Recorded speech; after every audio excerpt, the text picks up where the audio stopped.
நான் உன்மேல் இருக்கிற அவனுடைய நுகத்தை முறித்து உன் கட்டுகளை அறுப்பேன் என்று கர்த்தர் சொல்லுகிறார்.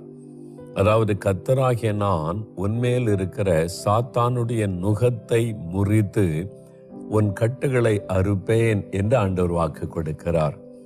நுகம், கட்டுகள்.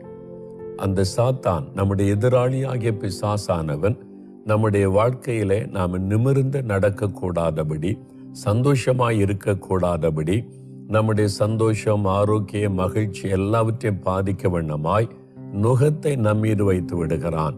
ஒரு கட்டுகளுக்குள்ளே வைத்து விடுகிறான். நம்மை அறியாமலேயே ஒரு நுகம் வைக்கப்பட்டு கட்டுகளிலே அகப்பட்டு அதிலிருந்து வெளிவர முடியாதபடி தவிக்கிற மக்கள் இன்றைக்கு அதிகம். எதிராளியாகிய பிசாசு, அவன் எப்பொழுதுமே தேவனுக்கு எதிராய் செயல்படுகிறவன். நாம் ஆண்டவரை நேசிக்கிறதுனால நமக்கு எதிராய் செயல்படுகிறவன். அவனுடைய கிரியைகள் சொல்லப்படுகிறது நுகம். இந்த கட்டுகள் என்றால் உங்களுக்கு தெரிந்திருக்கும் இல்லை? இந்த மாடுகளை வண்டியில அதை பூட்டும் போது அல்லது உழுவதற்காக கலப்பையிலே அதை கொண்டு பூட்டும் போது அதனுடைய கழுத்திலே நுகம் வைக்கப்படும். நோக்கால் அப்படின்னு கிராமங்களில், எங்க ஊர் கிராமங்களில் சொல்லுவாங்க. நுகம் என்று சொல்லுவாங்க. யோக், அது கழுத்தில் வைக்கப்பட்டு ஒரு கயிற்றினால அப்படியே சேர்த்து கட்டப்பட்டு விடும்.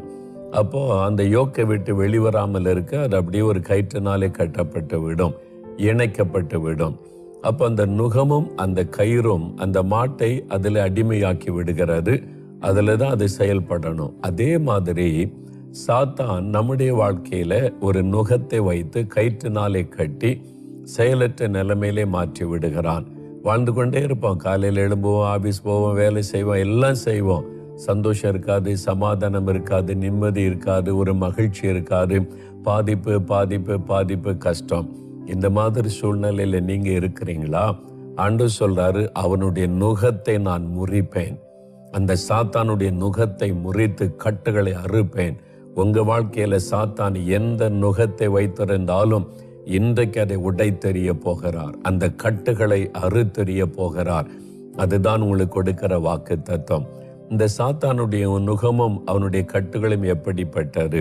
அவனுடைய தந்திரங்களை முதலாவது அறிந்து கொள்ள வேண்டும். சாத்தானுடைய தந்திரங்கள் இந்த வேதத்தில் சொல்லப்படுகிறது. எபேசியர் 6 வாசிக்கும் போது அவனுடைய தந்திரங்கள், அவன் செயல்படுகிற விதம் நமக்கே தெரியாது. அவன் நுகத்தை வைப்பதும் கட்டுவதும் நம்மாலே புரிந்து கொள்ள முடியாததா இருக்கும். ஆனால் கட்டுக்குள்ளே வேதனைக்குள் இருந்து கொண்டே இருப்போம். அதன்